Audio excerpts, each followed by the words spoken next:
92, obviously we've got to talk about it, and whereas, and maybe for Eddie, and he'll probably fill in again later on, it was a bit more of a slow burn for him from when he started to when the trophies started to come in, but for you, you know, first season, I mean, just, you've got to make your home ground a fortress if you're going to win championships. You only lost 4 games, I think it was, that year, and none at Elland Road? None at home. No, none at home.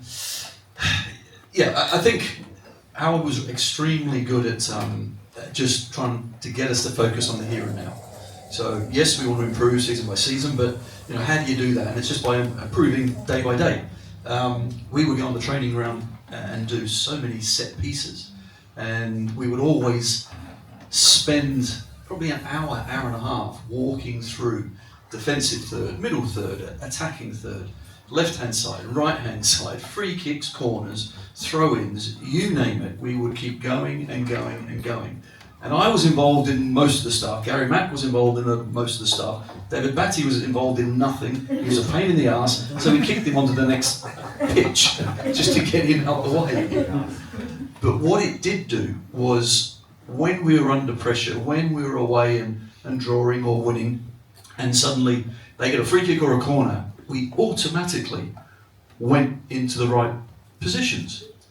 But actually that wasn't the benefit of it, because it was so natural doing that. What we then had was some brain power to work out, actually, let's see what any other problems there were here, rather than think, where should I be? I knew where I was going to be, I knew exactly. The person I marked from a corner kick never scored a goal. I marked the post. That was mine. I like it, excellent. So I think, once we got that into our heads, once we started then winning at home, once the crowd, you guys, got behind us, and you mentioned it before, Eddie, when you're playing with great players, and in the tunnel, once we started winning game after game at home, in the tunnel, I would stand there and I would look at the opposition, and I could see in their eyes a bit of trepidation, thinking, this is going to be hard. Then I look down and I see Batty, Strachan, McAllister, Speed. We're going to be all right today. We're going to be all right. First thing, Bats gets wired in, you guys go crazy, and we're off and running. We're off and running. And the more we won, the more that confidence built, and we just kept it going. This season was interesting in that you're never going to win every single game. You're going to hit some hiccups. Great teams, strong teams, is how you then bounce back from those hiccups. That's what it's all about. And we come unstuck last season, didn't we? But this season we had 2 or 3 tricky games, and then we won the last 4. And that's the difference. And we did the same. We went to Man City and we lost by 4 goals, didn't we? And we went unbeaten to the end of the season and won the title. So that whole journey was just incredible. It really was.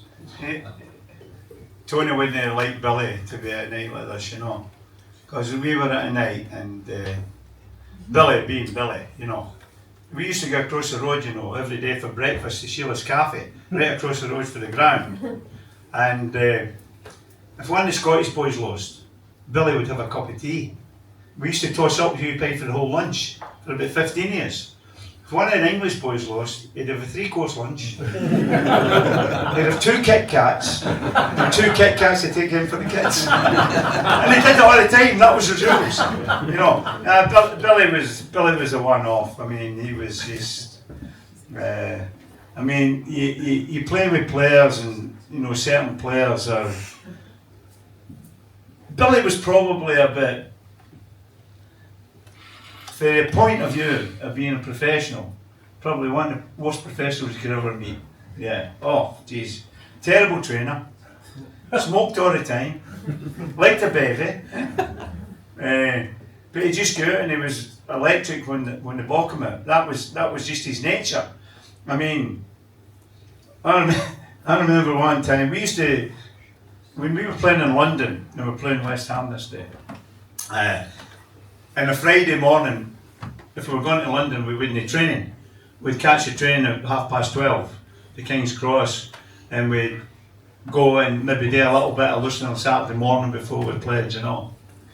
And we all met at 12:30, and we get to the station, Leeds station, no Billy.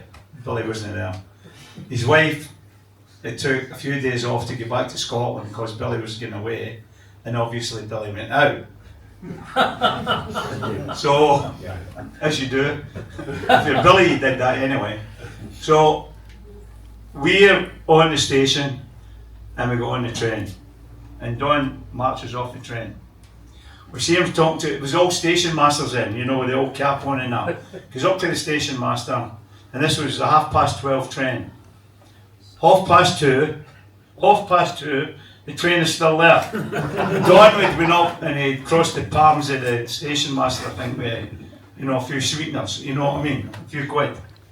And he walks back into the station, and behind him, staggering the line, was Billy. They found him in Leeds. So Don walks on the train and all the boys are sitting there, you know, their heads are down, you know. And, you know, he storms by everybody and goes and sits down. Billy walks in, you know, he's still staggering a bit, by the way. And he looks at all the boys and right loud in his voice he says, "What's wrong with him?" "What's wrong with him?" Billy was a character. Billy could be like that. And the funny thing, we were playing West Ham that day. So the ball gets knocked down the middle of the park, and Billy goes to control it, and he missed it. And Jeff first ran through for the halfway line, stuck the ball in the back of the net. You know, I scored 2 goals that day. I got him out of jail. And he come up and he was hugging me in the dressing room. "Ah, thanks, Eddie. You've saved my life, son. You've saved my life." I went up to Scotland, you know, that long ago, a couple of months ago. They unveiled a plaque to Billy up in Stilwell, you know, and it was quite a nice day. But it wasn't. No, he actually wasn't the most popular player, Billy, you know, with the players. No, really. You know, because Billy, you know that sign you see at Leeds, you know, side before self for a time, you know, that should be the other way for Billy. Oh, no, it should be. All the boys would say that, you know, self before side all the time. Billy was a villain. No, he was a villain. He was a rogue. He was a likeable rogue. I liked him. I mean, we were playing against Germany up at Aberdeen one night, Scotland, and we beat them, you know. So, you know, the boys were having a few drinks. So we got up the next morning, and Billy had a big, I don't know if people remember it, he had a big yellow car. I just passed my test, I was only 20 at the time. We beat Germany, and he had a big car called a Toyota Corolla. It was a big long thing, you know. And he parked at you know, Queen Street Station in Glasgow. So I get up the next morning, I went to bed, but when I got up, Billy hadn't been to bed. Billy couldn't walk, you know. And all the boys are hiding them for the selectors, because we were travelling like that. Getting them on the train. We get us back, I still couldn't walk when I get back to Leeds. Back to Glasgow. And I hadn't long passed my test. And I had to drive this big Toyota Corolla all the way from Glasgow back to Leeds. We get back to Leeds, he was still sleeping in the back of the car. That's how bad it was. And I had to take him in the house. And for about 5 hours, this is true, we left the phone off the hook in case Vicky phoned up, and that's where Billy was. And we eventually got him home sober about, I don't know, about 3 o'clock in the morning or whatever we were. Billy was just, what a player. But I don't know how he did it. Smoked fags. Used to go, him and Big Jack were, Jack Charman, you know. You know, and Big Jack, for you know, like, for 5 years, I'd say Jack was the best centre-half in the world. He was. You know, if Big Jack wanted to say go, it was go.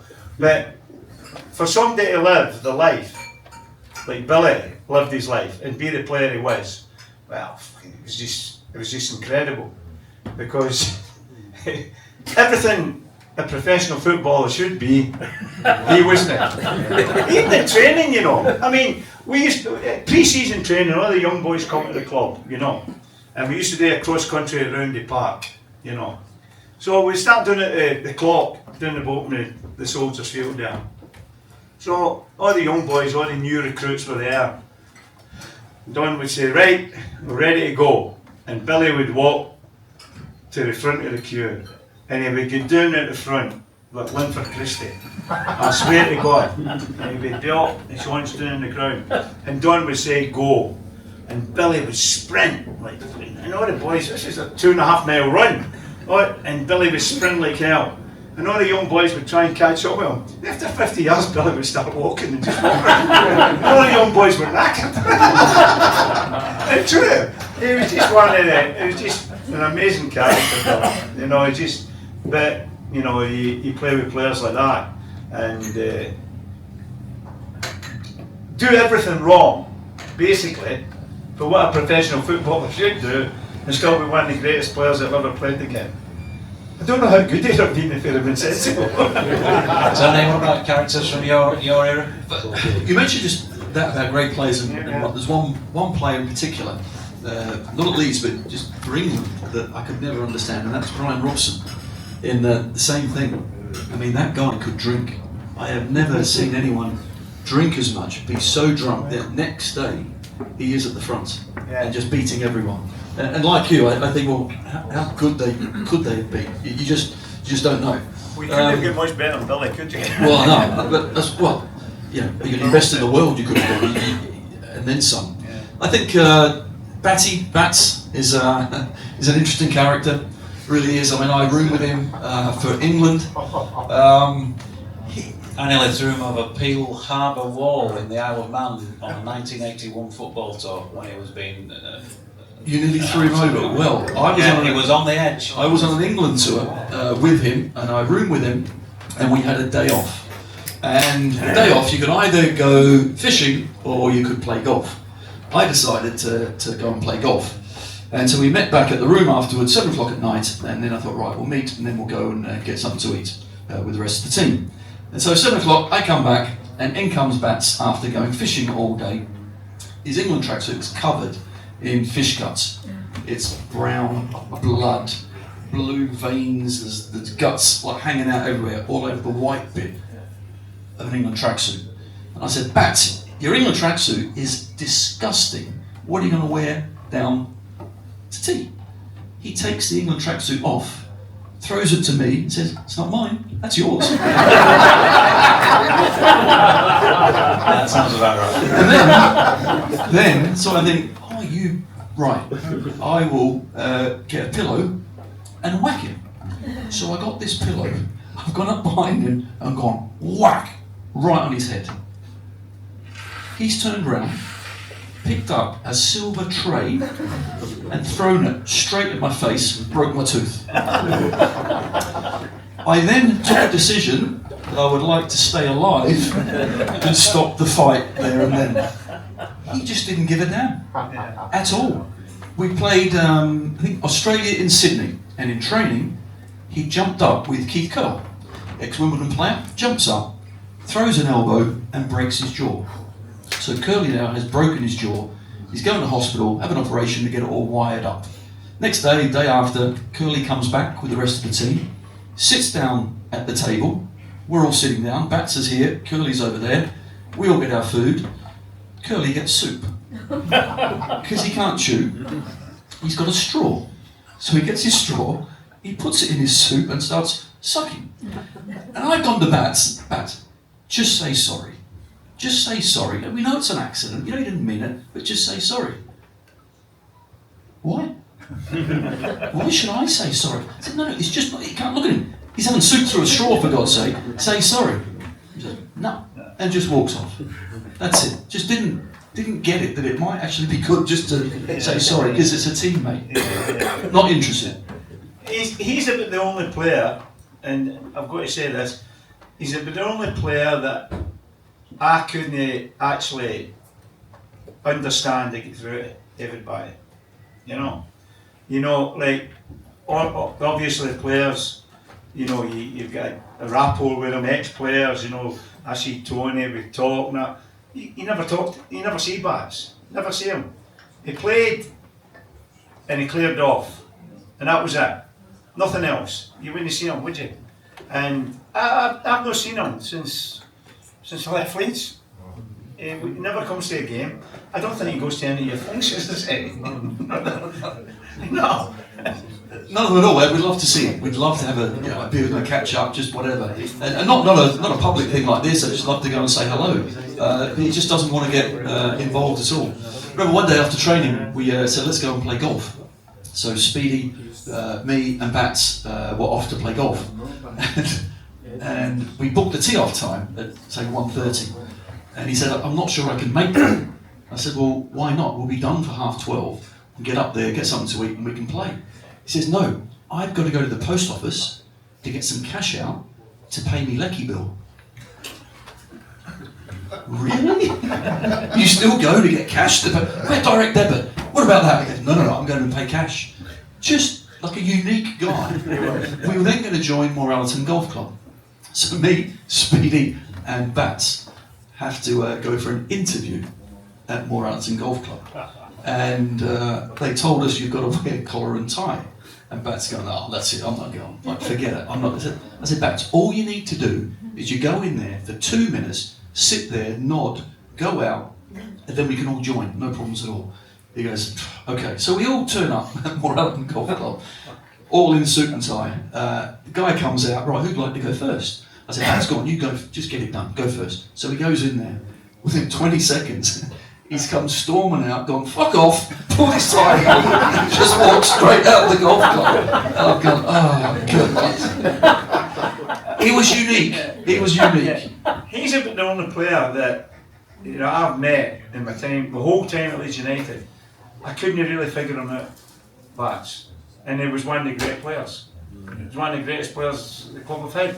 But I just couldn't figure him out as a person. I think it was very difficult, wasn't it, to he just had like a unique way about going about things. You're right, and I think in one way, weirdly, I got to know him a bit, and I admired one thing about him a lot. Bats did what Bats wanted, and I don't know about any of you guys.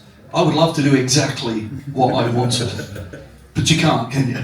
There are times when you can't do exactly what you want, and Bats did exactly what he wanted. What he didn't quite see was what chaos was around him. But I've got to say, as a player, as a teammate, once you cross that white line, trust is everything, and I would trust him to the nth degree. And I tell a little story about going to war. You better turn that off now.